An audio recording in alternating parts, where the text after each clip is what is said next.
this video, I'm going to make a bold statement that I stand behind 100%. Lose more weight in 12 weeks than others do in 12 months. What is up, guys? JT Tapias with the Empty Your Bucket Nutrition Plan. That is right. If you search the internet for the expected weight loss from any of these well-known fad diets, you'll find claims that you can lose 20 pounds in 6 months. However, I'm here to demonstrate how you can shed 30 pounds in just 90 days, and more importantly, how you can continue your progress without hitting plateaus and being able to sustain it long term. Maybe you're tired of slow progress, empty promises from fad diets, all these crazy things, right? Today, I'm going to unveil 12 groundbreaking hacks that will supercharge your weight loss journey like never before. You're gonna learn how to slash 30 pounds in 90 days, blast through plateaus, more importantly, to lock in your results for a lifetime. Please get ready to transform your body and mind with strategies you've never seen or heard before. I think before we start this conversation, it's important to know that I understand your frustration. For the past 2 decades, I have been helping people lose weight and keep it off. And I hear the initial conversations that people come to me with. JT, I've tried it all, nothing has worked, or even worse, it worked for a little while, but then the weight came back on with a vengeance. I tried to go on that diet again, and I was just miserable. I couldn't do it. If that's you, I hear you, and I believe that you're here for a very specific reason. The vast majority of diets are not sustainable because they are what I call sprint strategies.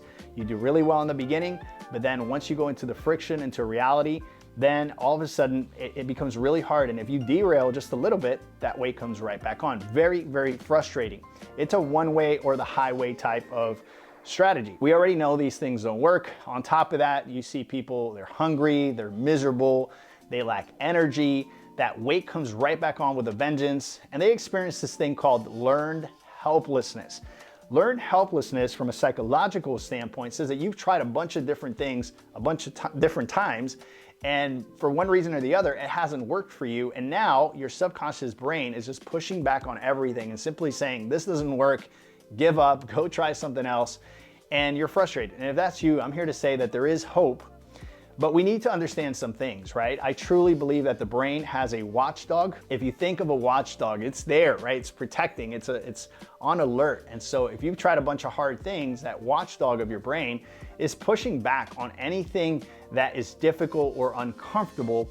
And we want to bypass the watchdog. We don't want to alert that watchdog that you're doing some things, that you're changing your lifestyle. And I'm going to teach you how to do that. I also think it's important to understand that discipline is a muscle. And by the way, it's not a pre-genetic disposition, meaning some have it and some don't. I believe everyone can be disciplined. I believe that when you see someone from afar that is disciplined, it's simply a person that's been able to execute on habits. In other words, strategies. They have strategy. I believe it was James Clear, the author of the book Atomic Habits, that says that we don't rise to the level of our goals, we fall to the level of our systems. If your systems are not concrete, you're gonna look like an undisciplined person, but nothing can be further from the truth.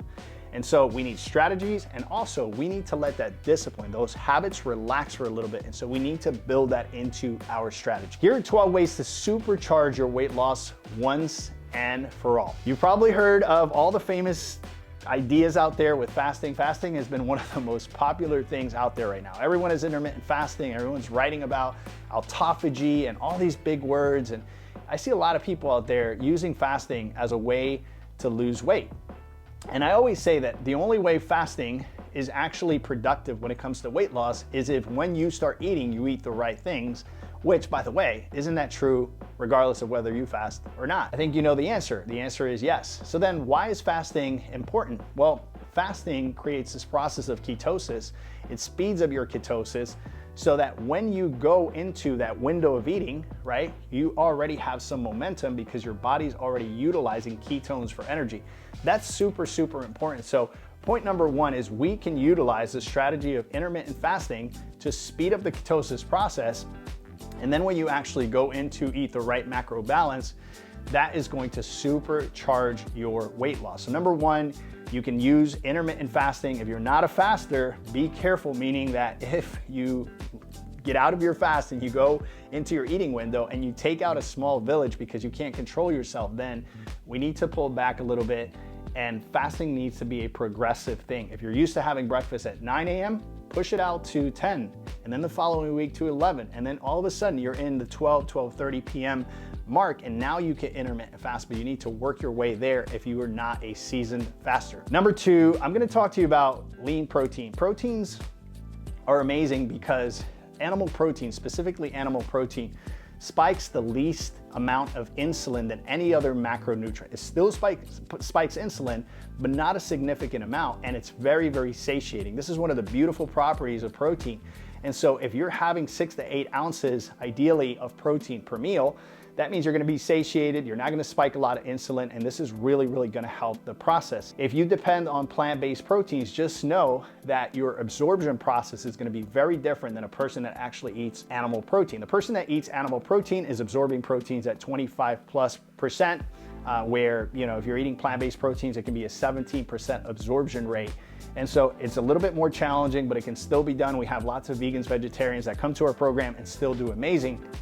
But you need the right kind of coaching so you know how to implement these things well. 3, we want to stay away from foods that spike a lot of insulin. High insulin yielding foods like starchy carbohydrates. Hear me out. I'm not demonizing carbs. I'm simply saying that we need to put them aside for a little bit for a couple of reasons. Number 1, I believe that if you're having 1 or 2 servings of starches a day, you're addicted to sugar because of the insulin yield. And that insulin yield secretes dopamine, that neuroreceptor that's associated with well-being. And so anytime you have adversity, you're bored, tired, or any of those things, your brain is looking for a dopamine hit. And oftentimes we get that dopamine hit from starchy carbohydrates. So not only are the carbs secreting more insulin, but then also you're secreting dopamine, and you're highly, highly addicted to carbohydrates. So we don't demonize carbs, we just put them aside for a little bit, we make some progress, and then we can come back onto a well-balanced macro diet, right? Not a problem. Here's the thing I wanna say. If you, for example, are already thinking, man, this guy is telling me that I need to cut out carbs, I'm not saying that. You don't have to be on a carbless diet. You can eat fibrous carbs. Fibrous carbs are your water-based carbs like vegetables, salads, things of that nature. And these things are gonna help you still stay satiated. You're gonna get all the nutrient density, but you're not gonna have these big insulin spikes. And so you wanna make sure that you really lean into fibrous carbs. 2 to 4 cups, 5 cups.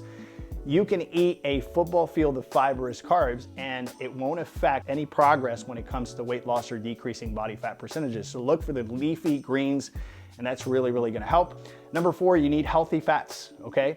I think fats get a bad rep because in the 80s, we were told that fat was bad, but healthy fats are actually good. They're good fuel. They're sustainable fuel that we need so that we can continue to make progress. And so what are healthy fats? Well, healthy fats are anything from olive oil, coconut oil. You can do avocados. You can do udu's oil. I'm a big fan of udu's oil. These are your omegas 3, 6, and 9.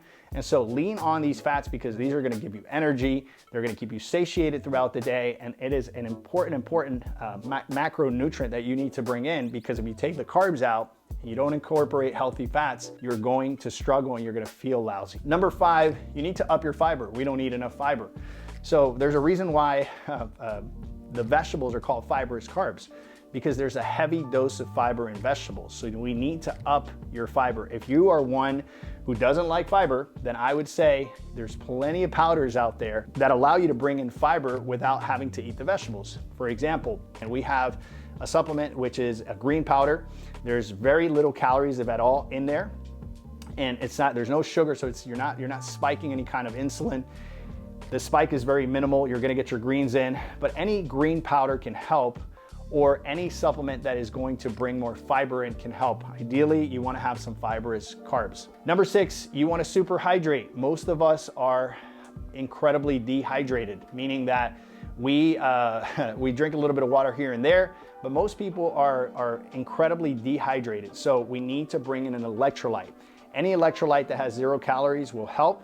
I can make some suggestions, leave some comments down below and I can make some suggestions, but I wanna be very brief here, and I just wanna say that we need to super hydrate. If you're just drinking water, you need a minimum of 36 ounces of water a day, a minimum, right? We wanna work our way up to half a gallon to a gallon a day. Don't chug it all at once because you will end up in the hospital. More importantly, find an electrolyte that can help. Number 7, and this is the one that is the most underestimated out of all the things I'm gonna say here today, is that Sleep. You need to sleep 7 to 8 hours a night. If you're not sleeping 7 to 8 hours a night, what is actually happening is you're deprived, you're secreting cortisol. Cortisol is not friendly to weight loss. So if your body's stressed out, it's going to retain water, it's going to retract, and it's not going to allow you to let go of the excess fat that you have. You're not going to be able to decrease those body fat percentages. So 7 to 8 hours of sleep is ideal, meaning go to bed before 10 p.m. and try to get up before the sun comes out. And you're going to find that you're going to have so much more time. There's so many benefits that you're going to be able to derive from just getting up before the sun comes up. Number 8, walking after or after your workout. You want to walk on an empty stomach, or maybe you wake up, you go to work, something happens, and you decide that you're going to do your cardio at night. That's totally fine. What you actually want to do is you want to get your workout in, and then after you get done with your workout, maybe 30-45 minutes of your resistance training workout, you walk for another 30 to 45 minutes, and this is going to deplete glycogen, and it's the absolute best way, just walking, to deplete glycogen storages in your system, more so than running, sprinting, biking, or doing any of those things. If you like to eat out, I would highly recommend staying away from restaurants. Restaurants are in the business of bringing you back. And so if you're eating in restaurants, most likely you're gonna be off. You're not gonna be able to sustain your results because restaurants put a ton of things that you don't want in your food. Number 10, you wanna make sure that you are really watching portions. Portions are important. And so even though the foods, the protein, the vegetables, and the fats are not gonna spike a lot of insulin, we wanna make sure that when it comes to protein, you're having a palm to a palm and a half of lean protein. If you're having fibrous carbs, you wanna make sure that those fibrous carbs are basically 2 to 4 fists of fibrous carbs. And fats, anywhere between 2 to 4 tablespoons of fat. Obviously, I'm speaking to a broad audience here, but I would say that if we can bring these in the right portions, you're gonna make some incredible, you're just gonna make incredible progress, and you're gonna see things change radically for you. Number 11, you wanna make sure that you find accountability around these things. If you have a third-party, unbiased person that can keep you accountable, you're gonna do incredibly well, and without it, I think it's gonna be tough, right? I'm not saying you can't do it on your own, but I'm saying that having someone there, someone that is really invested in you and is going to follow up and remind you of your commitments, is super, super important. Lastly, and this one might be surprising to you, I think that being able to have self-control, being able to have consistency is a byproduct of conviction. If you simply apply rules, rules can only last so long. But if you live out of conviction, those things are very, very sustainable. You need to connect this journey to something greater than just looking a certain way. You need to go beyond an aesthetic destination and really look for something that pulls on your heartstrings. For me, it's legacy. I grew up in a very dysfunctional home, and I have this fire in my belly to be an example to my wife and to my girls. And that gets me out of bed very early. And it makes me work hard towards the things that I believe have value, intrinsic value, and that they're going to be able to inherit as just simply communal learners. We learn from each other, right? So I don't know what it is for you, but find that thing that's going to pull on your heartstrings and is going to keep you on the path of sustainability.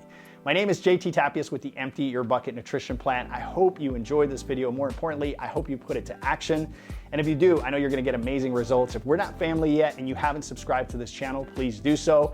And I look forward to seeing you in my next video. Ciao, ciao.